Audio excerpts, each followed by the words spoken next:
So if you all grew up in the late 1990s or early 2000s, and some of the channels you have access to were Cartoon Network and 4Kids TV, then besides Dragon Ball, I'm betting that your first exposure of anime was either Yu-Gi-Oh!, Pokemon, or even both. Well, as some of you must have already found out, as part of Death Battle's season finale, we'll be getting a matchup between Yugi Muto and Ash Ketchum, two iconic main characters who, let's be honest, been an essential part of everyone's childhood. Now, of course, I knew that this fight was going to happen eventually since Death Battle announced it a year back or so, but now that it is happening, yeah, I still think that Ash is going to get cooked. Sure, they both may be champions of major tournaments, as well as being the face of their respective ongoing and influential gaming franchise, but if you know enough about Yu-Gi-Oh! And understand the lore behind that verse, then you know why I say that Yugi is going to stump Ash. Plus, when you look back into Ash's fight record and compare it to Yugi's fight record, well, given how it took the former many seasons and losses to finally become the Pokemon Master, let's just say that Ash's underdog status is not going to help him win. Not only that, but while Ash may have encountered legendary Pokemons that could be equal to Yugi's dual monsters, I'm 100% certain that the former is not multiversal level. Like, it's basically another Miles Morales situation. In the case with Cynthia, just because the latter's Garchomp was able to intercept an attack from Palkia, doesn't automatically mean that she is multiversal level. As such, the same logic can be applied to Ash when his Pokemon allow him to beat the same character. Still, depending on how prepared Ash is, I could see him putting up a fight, but I wouldn't count on him having a chance of winning. With that in mind, welcome to AnimeCo 9000, a channel where we talk about contents related to anime, manga, and artistic media. And in this video, I'll be going over how Ash vs Yugi is not close. Also, if you want to hear more of the contents I mentioned earlier, just subscribe to my channel, and please hit the notify bell. Okay, so to kick things off, let's have a quick overview of each character's abilities. Starting with their physical stats, I will acknowledge that Ash is way stronger than Yugi,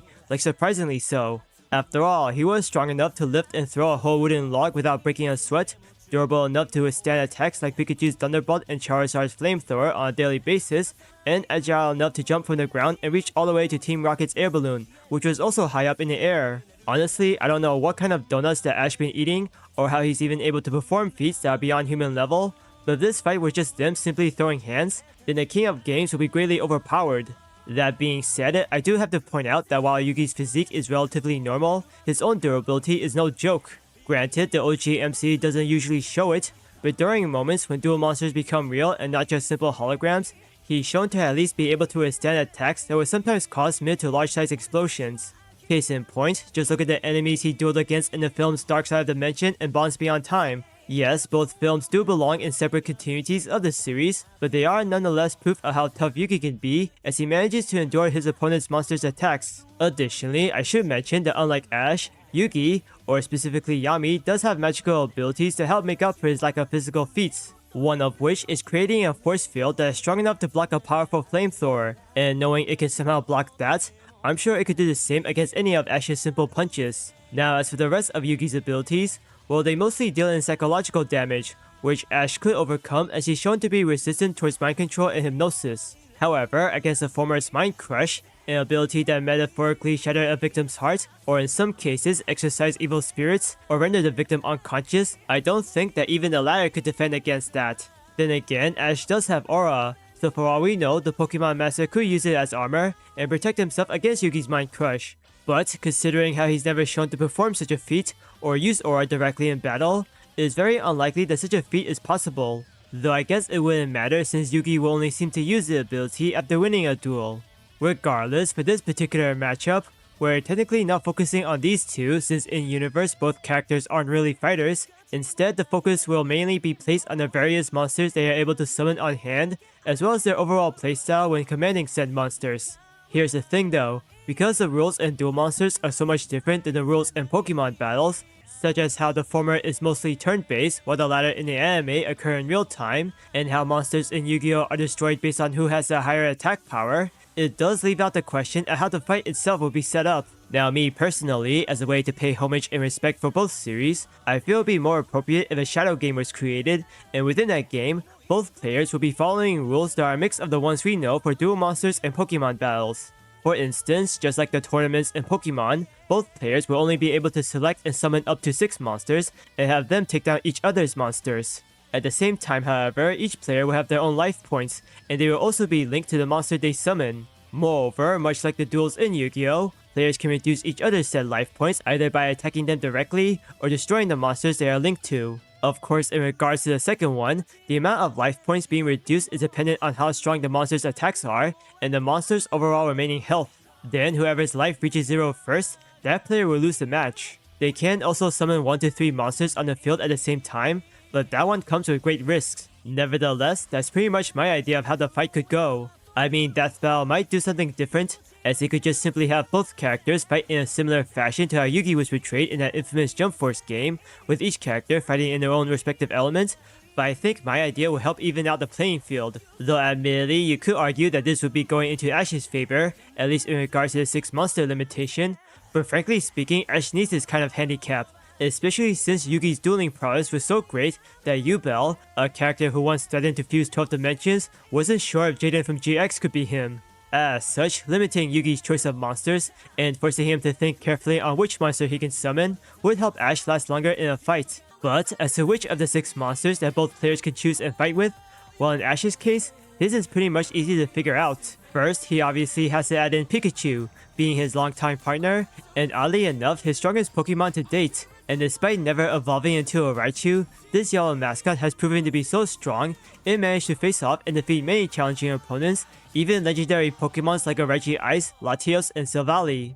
Not only that, but Pikachu was also able to beat Leon's Charizard, the same one who briefly held his own against one other legendary Pokemon, Eternatus, and once Pikachu beat the former, Ash was able to finally become Pokemon Master. Speaking of a Charizard, Ash has to include his own, considering that he is his second strongest Pokemon, and just like Pikachu, Charizard has allowed Ash to win some of his toughest fights, like defeating his longtime rival Gary in his Blastoise. What's more, Charizard is no stranger to facing off some legendary Pokemons as well, even beating one of the OG legendaries, Articuno. Too bad that Ash's Charizard doesn't have Gigantamax or Mega Evolution, because if he did, either one would have made him more formidable. Another good choice is Ash's Sceptile, and while this Pokemon may not have fought that many legendaries like Ash's 2 strongest, he was the only one known to be a Darkrai, and one version was able to hold off the attacks of Palkia and Dialga, which were strong enough to distort time and space. Of course, the film version of Darkrai was barely holding his own against the 2 deities, and the version that Ash fought might not be on the same level as the former, but still an impressive feat on Sceptile's part. The next likely choice is Greninja, especially because of that bonding phenomenon that is similar to Mega Evolution. And even though the form itself doesn't make any sense, it does increase Greninja's stats, allowing him to fight evenly against Ellen's Charizard, who also survived an encounter with the Weather Trio, so that's something. Let's not forget about Lucario, since he's also one of Ash's most powerful Pokemons. In fact, when just in his base form, Lucario was able to fight off and defeat much larger opponents and somewhat hold his own against a Mewtwo. Then, once Ash applies Mega Evolution to Lucario, I imagine it would give most of Yugi's monsters some trouble. Finally, for the last slot, I was thinking that Ash could choose either Infernape or Solgaleo. Unsurprisingly, I bet that many of you will likely say that Ash should have Solgaleo, and I don't disagree. After all, while Infernape is definitely a powerhouse who once fought the legendary Pokemon Moltres, Solgaleo is an actual legendary Pokemon who is regarded as a beast that devours the sun.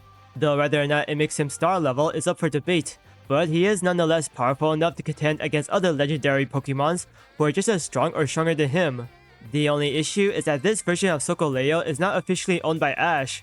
However, I guess such minor details can be overlooked if you think about the relationship between Nolan and his Articuno. So with that, why not add this Pokemon to Ash's team? Anyway, these will be the Pokemons that I think Ash could and should use in his fight against Yugi. Unfortunately, even after building up this possible dream team for the Pokemon Master, as well as the limitations that I purposely placed onto the King of Games, I'm not gonna lie, it's still not enough to help Ash win. Even if we throw out the rules and have all of Ash's Pokemons go up against Yugi's own monsters, the former will at best just delay his inevitable defeat. In fact, for Yugi's choice of monsters, he doesn't even have to fill in all 6 slots. He could just fill in the 4, with his first one being Dark Magician, his ace monster, who clashed against Kaiba's Blue Eyes White Dragon on more than one occasion.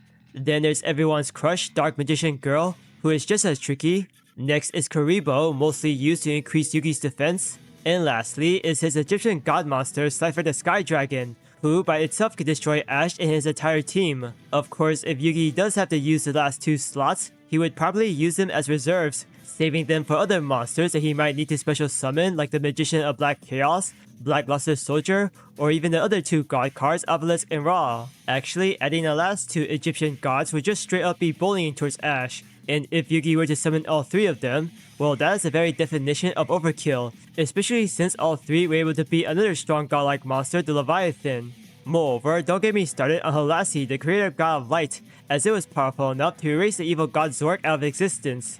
I would honestly suggest replacing all 3 of the god cards with just Exodia, but that'd still be too much given how it could hold off Zork for an extended period of time. Plus, even if Sokoleo or somehow Pikachu were able to match up against either Slifer or Exodia, Yugi can quickly turn the tide by using his various spell and trap cards, as well as activating his monster's unique special effects. For example, take a look at Slifer's special effect, as it allows a god monster to increase its own attack power based on the number of cards the duelist has on hand. Plus, if the opponent were to summon a monster of their own, the said monster's attack power would be reduced and get a chance to be destroyed by Slifer. I don't know how Ash's Pokemons are supposed to compete against that, but they ain't. Sure, Ash does have Z-Move to increase his Pokemon's attack, Mega Evolution to increase their stats and gain new abilities, and Gigantamax to increase their size and power. However, in addition to how Yugi can also empower his monsters with spell cards, he can just as well use other cards like Swords of Revealing Light and Mirror Force to cancel out or repel Ash's attacks. Not to mention, the King of Games can even revive his own monsters if either one is destroyed or taken down, which seems unfair. Frankly, the only advantage left that Ash has is the amount of time and requirement for his opponent to prepare and summon his strongest monster. But I have a feeling that even that won't last long, since Yugi also has the ability to somehow manipulate probability, boosting his luck. Actually, manipulate might not be the right word. It'd be more accurate to say that thanks to the Millennium Puzzle, luck will always seem to be there for Yugi whenever he is close to losing. I mean, how else could you explain the heart of the cards never failing him, besides plot armor? And you know what? If luck is also going to be a factor in this fight, then it's not looking good for Ash, because while his luck isn't terrible, let's just say that Lady Luck has been so fickle and unfaithful that it caused Ash to lose way too many tournaments. Now, I'm not saying that Yugi doesn't have skills, I'm saying that he has more luck than Ash. What's more, even if Ash could try to come up with many unconventional ways to throw Yugi off, it's not going to do him good. Seriously, I'd be surprised if Ash did win, but he has a better chance of winning if he fought against Joey instead. Overall, get ready to say goodbye to one of your childhood heroes. Anyhow, that's pretty much it on my analysis of the fight between Ash and Yugi. If you want to add in your own thoughts about this matchup, just leave a comment down below. Thanks for watching, and don't forget to like and subscribe.